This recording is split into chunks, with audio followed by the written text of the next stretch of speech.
Non, mais on va peut-être s'asseoir. Mais c'est vrai qu'on n'est pas habitué à parler assis, parce que. Je crois que je préfère rester debout, effectivement. Donc voilà, je me présente, je suis Flore Hirschauer, professeure de physique-chimie au lycée Descartes à Montigny, donc tout proche d'ici, sur la paroisse. Donc moi je suis Gabrielle Jourdan, je suis professeure de français et de français philo. Donc pas du tout la même discipline, et je pense qu'on aura du coup deux manières assez différentes d'aborder la thématique de ce soir, puisqu'on n'a pas la même implication dans nos enseignements. Voilà, alors on a fait un plan en deux parties.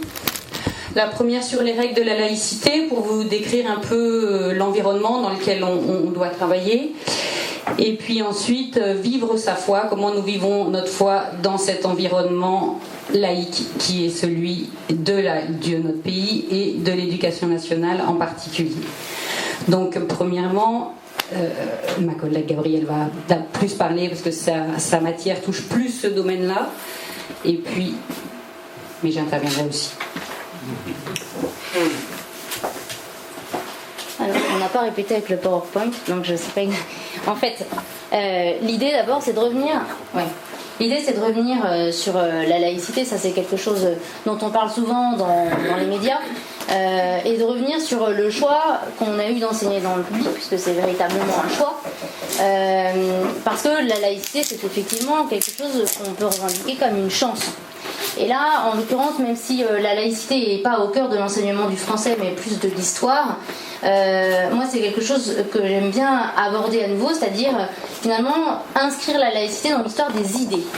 Et ça aide aussi à comprendre pourquoi la laïcité en France est un tel problème, parce que c'est quelque chose qui est inscrit au départ dans le projet de l'école républicaine, c'est-à-dire gratuite, laïque et obligatoire, les trois vont ensemble. Donc c'est soustraire l'enfant à l'ignorance, bon, ça c'est le but de l'instruction publique, c'est le soustraire aussi à la fatalité de la misère sociale, et c'est aussi à l'époque, pour cette France qui est quand même assez anticléricale, le soustraire à l'influence d'une église qui est considérée comme rétrograde, comme contre le progrès, et donc c'est quelque chose qui est vraiment ancré dans l'anticléricalisme. Ce qui fait qu'aujourd'hui, même si de nombreuses décennies sont passées, il y a dans la laïcité toujours, puisque là on parle de laïcité par rapport aux chrétiens et aux catholiques en particulier, il y a quelque chose qui est teinté d'anticléricalisme. C'est peut-être dans ce sens-là que vous entendiez la laïcité à la française, c'était par rapport à ça un peu ? Je ne sais pas, mais c'est une vraie question que je pose. Cela dit, moi ce qui m'intéresse, même si après je reviendrai sur l'anticléricalisme qu'on ressent assez peu au lycée Descartes, il faut être très honnête, c'est pas du tout un terrain, c'est pas du tout le lieu où on a le sentiment, en tout cas à première vue, d'avoir besoin de l'attirail du baptisé. Et pourtant, bien sûr, mais c'est l'idée que je voulais souligner au départ sur la chance de la laïcité, c'est que finalement ça inscrit l'école dans une sphère publique où finalement tout le monde doit pouvoir se retrouver, et donc pour qu'il y ait ce partage possible, on est dans quelque chose qui n'est a priori pas religieux, et qui va être plutôt, et ça j'y reviendrai, ça va être plutôt humaniste. Voilà, en tout cas pour ce que je voudrais dire sur le français. Donc ça c'était par rapport aux premiers articles, et dans ce que dit l'article 3, je ne sais pas si oui, voilà, par rapport à la liberté à la libre expression de ses convictions dans le respect de celles d'autrui et dans les limites de l'ordre public. Alors là, tout ce qui est sur les bornes et les garanties, ça renvoie à la tolérance, mais exprimer ses convictions religieuses, c'est pas toujours évident, d'autant qu'on nous demande précisément de ne pas les exprimer. Et c'est un devoir de réserve qu'on peut tout à fait comprendre. Et c'est sur ce point-là que je voulais revenir sur l'anticléricalisme, parce que moi je suis donc en français avec des élèves qui sont en première ou qui sont post-bac, et donc qui est-ce qu'on étudie dans les auteurs chrétiens? Il n'y en a pas beaucoup. On peut étudier, si on veut, Bernanos, on peut étudier Péguy, on peut étudier... voilà. Mais qui est-ce qu'on étudie au XVIIIe siècle? C'est Voltaire, par exemple. Et donc, Voltaire est particulièrement intéressant, et c'est pour ça que moi je trouve ça intéressant de revenir sur l'histoire des idées, c'est que l'anticléricalisme et la laïcité, c'est Voltaire. C'est-à-dire qu'à une époque, j'imagine que tout le monde a au moins un souvenir avec Voltaire, et finalement l'Église pour Voltaire, même celle, je vois que...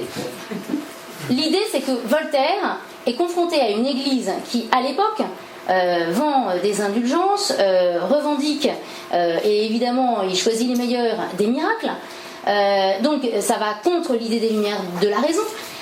C'est une Église qui est richissime, pour des gens qui ont fait vœu de pauvreté.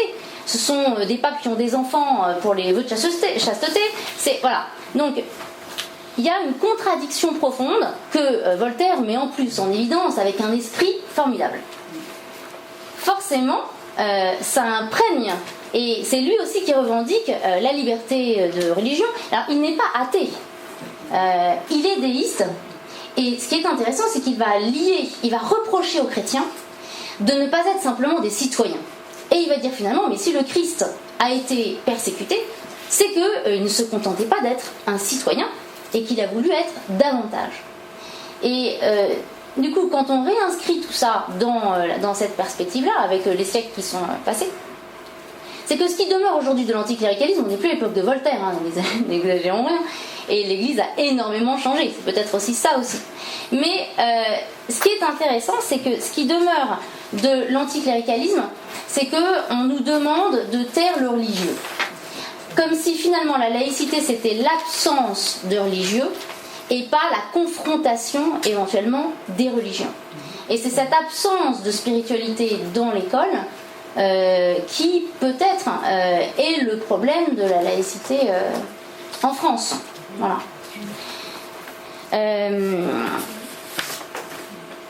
Alors. Ouais. Donc je termine, puisqu'ensuite je passe la parole à Flore, par rapport au prosélytisme. Elle les protège de tout prosélytisme et de toute pression qui les empêcherait de faire leur propre chose. Et donc du coup on en vient à la question de la neutralité. Et comment est-ce qu'on fait pour être neutre ? Et comment est-ce qu'on fait... Alors évidemment, le prosélytisme, comment est-ce qu'on fait pour ne pas afficher ses propres convictions ? Alors je pense qu'il y a des disciplines où c'est plus simple. En français ou en français philo, disons que je pense qu'il y a des choses qui transparaissent, et en plus on est avec des jeunes qui sont très réceptifs à ce qu'on peut leur dire évidemment. Donc on sait bien qu'il faut faire très attention, et du coup la question que je me suis posée en réfléchissant, c'était finalement qu'est-ce qui reste du chrétien quand il est sommé de garder une neutralité exemplaire, alors qu'est-ce qui reste du discours chrétien et qu'est-ce qui reste dans la conduite du chrétien. Alors qu'est-ce qui reste du discours chrétien ? Finalement il reste une éthique qui est finalement très proche de l'éthique humaniste, mais qui est coupée de l'enracinement dans l'amour de Dieu. Donc on va simplement garder, enfin moi c'est comme ça que je le vois, c'est-à-dire qu'on va garder dans par exemple, alors là je prends l'exemple des dissertations qu'on fait en français philosophie par exemple. Bon, il y a certains thèmes qui s'y prêtent plus ou moins, mais par exemple il y a une vision humaniste de, par exemple pour prendre un des thèmes qui est tombé, la justice par exemple, il y a une vision humaniste qu'on va nécessairement faire transparaître dans notre manière de présenter les choses. Enfin, je veux dire, là, il n'y a pas à s'en cacher, c'est quelque chose, ça fait partie finalement des positions qui peuvent être défendables, mais évidemment qu'on on ne va pas ancrer cette vision humaniste et cette éthique finalement dans une foi. Et ça va être comme la partie immergée de l'iceberg. Et du coup, le deuxième aspect, c'est ce qui reste de la conduite du chrétien. Eh bien, ça va être quelque chose qui va être du côté de l'effort de bienveillance. Tout à l'heure, on parlait d'un monde de douceur. Bon, l'idée, c'est d'essayer de vivre l'évangile, mais en taisant les raisons pour lesquelles on adopte cette conduite. Et ce qui me semble pas forcément... Alors dans l'école laïque c'est obligatoire, il n'y a pas de toute façon à tergiverser, mais ça me semble pas forcément quelque chose de négatif, parce que finalement ce qui fait beaucoup plus réfléchir les gens, c'est notre comportement plus que notre discours. Et donc dans les actes, être un enseignant chrétien dans l'éducation biblique, à mon sens, c'est un peu comme le levain, c'est-à-dire qu'avec toute la modestie qui est accompagnée de ce que je suis en train de dire, c'est que dans notre manière d'être, on peut susciter simplement une réflexion. Et dans un enseignement qui est très axé sur le développement intellectuel, c'est susciter une question sur le plan spirituel. Et c'est évidemment pas la même chose, mais peut-être que quelquefois la quête, et très souvent d'ailleurs la quête intellectuelle, amène à des interrogations spirituelles. Voilà, donc c'est plus comme ça, moi, que j'envisage l'enseignement du français. Non. Moi, c'est beaucoup plus terre à terre, parce que je suis professeure de physique, donc je fais beaucoup moins de littérature. Mais je me suis arrêtée sur l'article 8. La laïcité permet l'exercice de la liberté d'expression des élèves dans la limite du bon fonctionnement de l'école, dans le respect des valeurs républicaines et du pluralisme des convictions. Parce que au lycée Descartes, l'ambiance est tout à fait sereine, on n'a pas à se battre pour dire quoi que ce soit. Mais quelques exemples de ma vie de chrétienne au sein de l'établissement, des reports de carnaval qui étaient mal choisis. Ils avaient demandé de faire le carnaval le vendredi saint.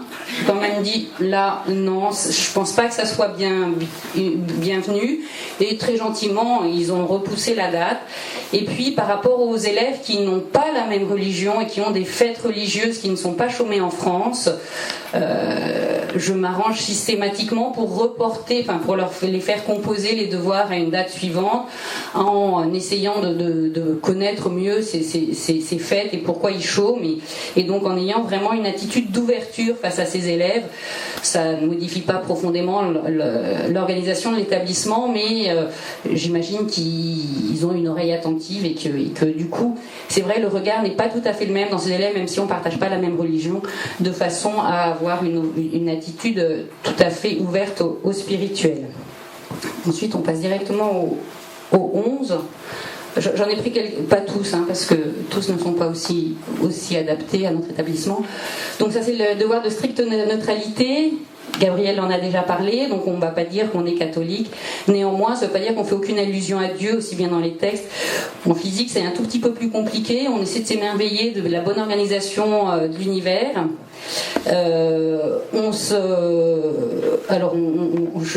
Je parsème de temps en temps mon cours de petites citations, les plus connues.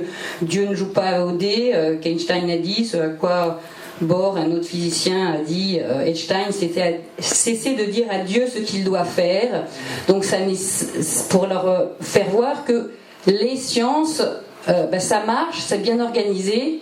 Les scientifiques se sont aussi posé la question de Dieu et l'ont mis dans leurs travaux.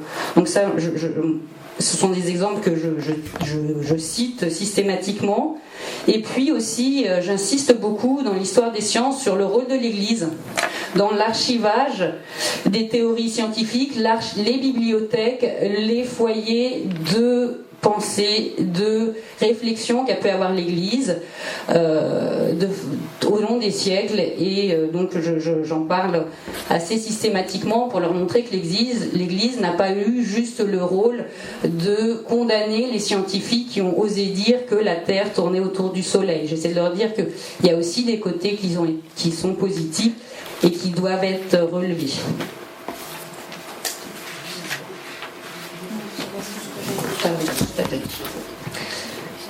Ok. Alors ensuite, si ? Non, Alors vivre sa foi donc au lycée dans un environnement laïque. Premièrement, donc mon attitude chrétienne au lycée, je vous en ai un peu parlé par rapport à l'article précédent. Je le résumerai en deux mots. Premièrement, la bienveillance par rapport aux élèves. Clairement, j'essaie d'avoir sur tous mes élèves un regard aimant, bienveillant. J'essaie de voir, même quand ils sont beaucoup moins attentifs que vous, je me dis, c'est le Christ en souffrance, là. Je dois essayer de regarder quand même ce qui est bon dans cet enfant-là. Il peut y arriver. La physique, c'est pas indispensable pour réussir sa vie.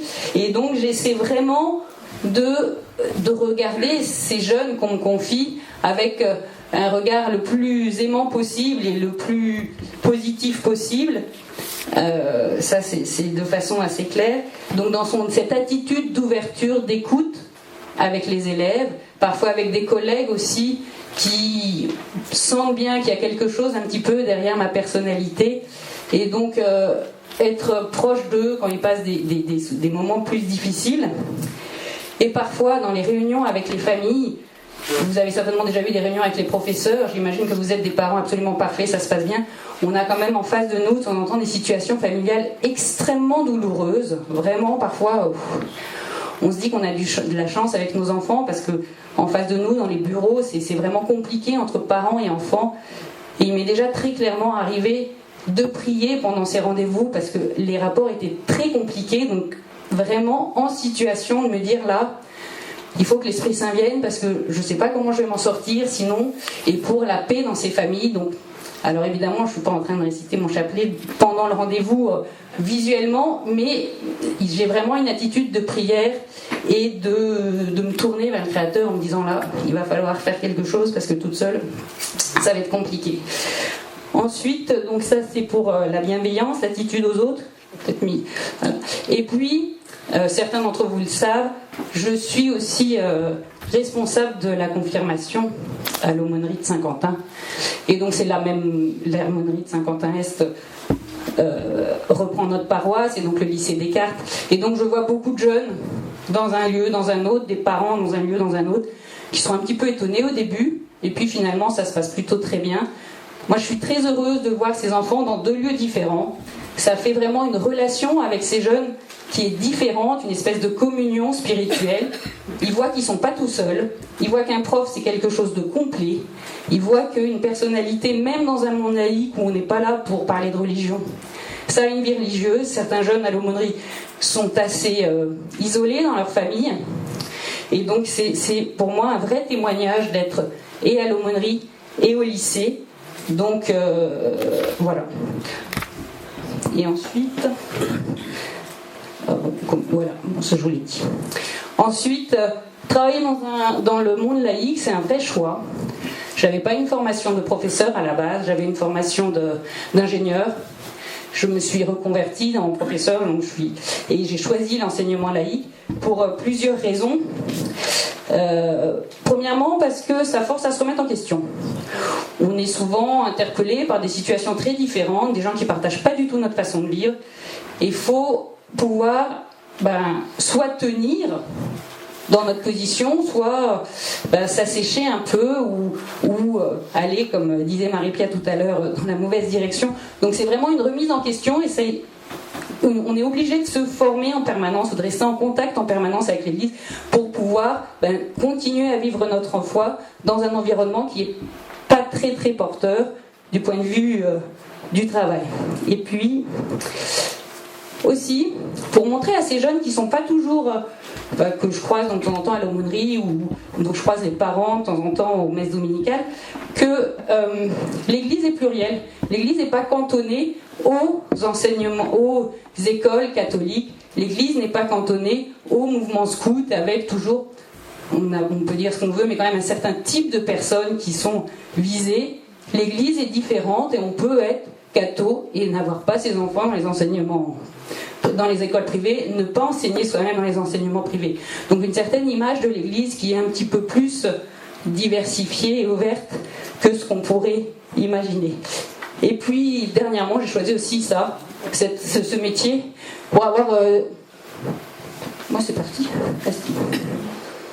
Voilà, avoir un équilibre entre la vie de famille, avoir du temps pour me former, aussi plutôt spirituellement, parce que intellectuellement aussi, pour l'école on a toujours besoin de se former, mais c'est un métier où on a beaucoup de temps, de liberté pour organiser son temps. Le temps passé au lycée est finalement assez court par rapport aux 40 heures ou 35 36, 30, enfin bref, ça dépend. Par rapport aux emplois classiques, donc on a beaucoup moins de temps au lycée.